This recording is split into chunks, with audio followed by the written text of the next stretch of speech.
मैं वेदांती त्रिपाठी आप लोगों को आज वास्तु का क्या महत्व है, जीवन में वास्तु की परिस्थितियां कितना प्रभावित करती हैं और उनके गुण दोष क्या है, मैं ये आपको सीधे वीरेंद्र प्रताप सिंह जी से रूबरू करा रहा हूं, जो कि आपकी समस्याओं के निदान के लिए वेद शास्त्रों से कुछ ना कुछ खोज कर नित्य नए रूप में ले आते हैं। इसका आप लोग कितना लाभ उठाते हैं ये आप जाने, पर मैं निवेदन करूंगा कि वास्तु शास्त्र, जमीन कैसी होनी चाहिए, बनना कैसा चाहिए, ये मतलब किसी वेद शास्त्र में भी इसका वर्णन है, कहाँ से है, कैसा है, पूरा मैं चाहता हूं कि आप लोगों को बताएं। गुरु टीवी के दर्शक तो कम से कम इस बात से लाभान्वित हो कि जमीन खरीदना, जमीन कैसी होती है, घर बनाना वगैरह वगैरह, जो भी इसकी सारी परिस्थितियां हैं, आप बेहतर समझते हैं कि उनके हित में क्या बताना। आदरणीय वेदांती जी, आपको सादर प्रणाम। गुरु टीवी के समस्त दर्शकों को मेरा प्रणाम। सदैव आप ऐसी बुद्धिमत्ता के साथ प्रश्न करते हैं जो सामान्य जन के लिए लाभदायक होते हैं और मुझे इसके लिए तैयारी करके रखना पड़ता है। मैं सबसे पहले आपको एक रामायण की चौपाई के बारे में बताऊंगा। क्षिति जल पावक गगन शरीरा, पंच रचित यह अधम शरीरा।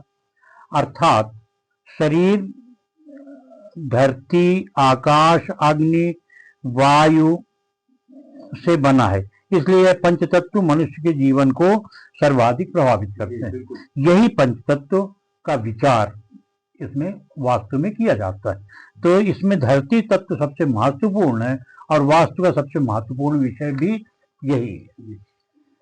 प्रश्न ये उठता है कि वास्तु का शाब्दिक अर्थ क्या होता है, पहले हम ये समझ लें। तो वास्तु का शाब्दिक अर्थ होता है निवास करना, तथा निवास स्थान निर्माण संबंधी जो शास्त्र है उसे वास्तु शास्त्र कहते हैं। आपके निवास के पूर्व काल में आप नहीं जान सकते हैं कि उस स्थान में किसका निवास था, बिल्कुल क्या संरचना थी। इसी कारण से उस स्थान की धन एवं ऋण ऊर्जा के बारे में भी आप नहीं जान सकते। आप कहने से मेरा मतलब ये है उन सामान्य जनों से है जिन्हें इस विषय का ज्ञान नहीं है। गृह निर्माण में क्या सावधानियां रखकर हम सर्व सुख प्राप्त कर सकते हैं, इस विषय का जिस शास्त्र में वर्णन है उसे ही वास्तु शास्त्र कहते हैं। गृह निर्माण के पूर्व निम्न बातों का ध्यान रखकर हम जीवन को आनंदमय बना सकते हैं। इसे हम बिंदुवार आदरणीय वेदांती जी देना चाहेंगे। थोड़ा सा बृहद हो सकता है, पर इसे यदि आप आज्ञा दें तो मैं आगे पढ़ूं। पहला है बिंदु भूमि परीक्षण। गृह निर्माण के लिए निर्धारित भूमि पर 1 हाथ लंबा, 1 हाथ चौड़ा और 1 हाथ गहरा गड्ढा। हाथ का मतलब है बीच की उंगली के टाप से लेकर के घुटने तक। गड्ढा खोदकर निकली हुई मिट्टी पुनः उसी गड्ढे में भरें। यदि गड्ढा भरने के बाद मिट्टी शेष बचे तो वह उत्तम भूमि है। यदि गड्ढे के बराबर हो जाए मिट्टी तो मध्यम भूमि है, और यदि गड्ढे में मिट्टी कम पड़ जाए तो वह अधम भूमि है। ये 3 में से एक परिस्थिति अवश्य आएगी। द्वितीय विधि इसी की वर्णित है इसमें कि 1 हाथ लंबा चौड़ा गहरा गड्ढा बनाकर उसमें पूरा पानी भर दें और उत्तर की ओर 100 कदम चलें। फिर लौट कर देखें, यदि पानी उतना ही रहे तो उत्तम भूमि, यदि पानी कम रहे तो मध्यम भूमि, और यदि पानी बहुत कम हो जाए या समाप्त हो जाए तो उसे अधम भूमि कहते हैं। अधम भूमि में निवास करने से स्वास्थ्य और सुख की कमी होती है। यदि जमीन ऊसर हो, चूहों की बिल वाली हो, उस जमीन में बाबी हो या उबड़ खाबड़ गड्ढे वाली और तीरों वाली भूमि हो तो गृह निर्माण में उसका त्याग कर देना चाहिए। दूसरा बिंदु आता है फिर भूमि की सतह। भूमि की सतह का मतलब यह है कि जो भूमि का ऊपर का आकार है उसे कैसा होना चाहिए। पूर्व, उत्तर, ईशान दिशा में नीची भूमि सब दृष्टियों से लाभप्रद होती है। आग्नेय, दक्षिण, नैऋत्य, पश्चिम, वायव्य और मध्य में नीची भूमि रोगों को उत्पन्न करने वाली होती है। अगला बिंदु है ग्रह आरंभ। वैशाख, श्रावण, कार्तिक, मार्गशीर्ष और फाल्गुन मास में ग्रह आरंभ करना चाहिए। इससे आरोग्य और धन धान्य की वृद्धि होती है। भूमि के अंदर क्या होना चाहिए इसका वर्णन किया है अगले बिंदु में। नींव खोदते समय यदि भूमि के भीतर से पत्थर या ईंट निकले तो आयु की वृद्धि होती है। यदि राख, कोयला, भूसी, हड्डी, कपास, लोहा आदि निकले तो रोग और दुख की प्राप्ति होती है। मर्म स्थान, मर्म स्थान भूमि का मर्म स्थान इसके लिए वर्णित किया है कि भूमि के मध्य का ब्रह्म स्थान अति मर्म स्थान होता है। इस जगह किसी दीवार, खंभा, सीढ़ी आदि का निर्माण नहीं करना चाहिए तथा इस जगह जूठे बर्तन, अपवित्र पदार्थ भी नहीं रखने चाहिए। ऐसा करने से स्वामी को अनेक प्रकार के रोग उत्पन्न होते हैं और कष्ट होता है उस परिवार को। अगला बिंदु है, छठवां बिंदु है, गृह का आकार कैसा होना चाहिए। चौकोर और आयताकार मकान उत्तम होते हैं। चौड़ाई की दुगनी से अधिक लंबाई नहीं होनी चाहिए। जितने फीट चौड़ाई है उसके 2 गुने से ज्यादा लंबाई नहीं होनी चाहिए। कछुए के आकार का घर पीड़ादायक होते हैं। कुंभ के आकार का घर कुष्ठ रोग प्रदायक होते हैं। 3 तथा 6 कोण वाले घर आयु के लिए क्षय कारक होते हैं। 5 कोनों वाले घर संतान को कष्ट देने वाले होते हैं और 8 कोने वाले घर रोग उत्पन्न करते हैं। घर किसी एक दिशा में नहीं बढ़ना चाहिए। इन बातों को इसलिए विशेषतः वर्णित करना आवश्यक है कि इस समय फैशन के तहत विभिन्न आर्किटेक्ट लोग 6 कोण, 8 कोण, 4 कोण से अधिक के मकान बनाते हैं तो जो कि सुखद नहीं रहते हैं। 7वां बिंदु है, गृह निर्माण की सामग्री। निर्माण सामग्री नए भवन में नई ही उपयोग करना चाहिए। मंदिर, राजमहल और मठ में पत्थर लगाना शुभ है, अर्थात घर में भी पत्थर लगाना शुभ नहीं है। पीपल, कदम, नीम, बहेड़ा, आम, पाकर, गूलर, रीठा, वट, इमली, बबूल और सेमल की लकड़ी घर के काम में नहीं लेना चाहिए। अगला 8वां बिंदु है, गृह के समीप कौन से वृक्ष शुभ अशुभ होते हैं। अग्नेय कोण में बट, पीपल, सेमल, पाकर तथा गूलर के वृक्ष होने से पीड़ा और मृत्यु होती है। दक्षिण में पाकर वृक्ष रोग उत्पन्न करता है। उत्तर में गूलर होने से नेत्र रोग होता है। बेर, केला, अनार, पीपल और नींबू जिस घर में होते हैं उस घर की वृद्धि नहीं होती है। घर के पास कांटे वाले, दूध वाले और फल वाले वृक्ष हानिप्रद होते हैं। पाकर, गूलर, आम, नीम, बहेड़ा, कपित्थ, बेर, निर्गुंडी, इमली, कदम, खजूर, बेल ये सभी वृक्ष घर के समीप अशुभ माने जाते हैं। अगला बिंदु है मुख्य द्वार घर का। मकान के सामने की लंबाई को बराबर 9 भागों में बांटकर 5 भाग दाएं, 3 भाग बाएं छोड़कर बाईं ओर से चौथे भाग में मुख्य द्वार बनाना चाहिए।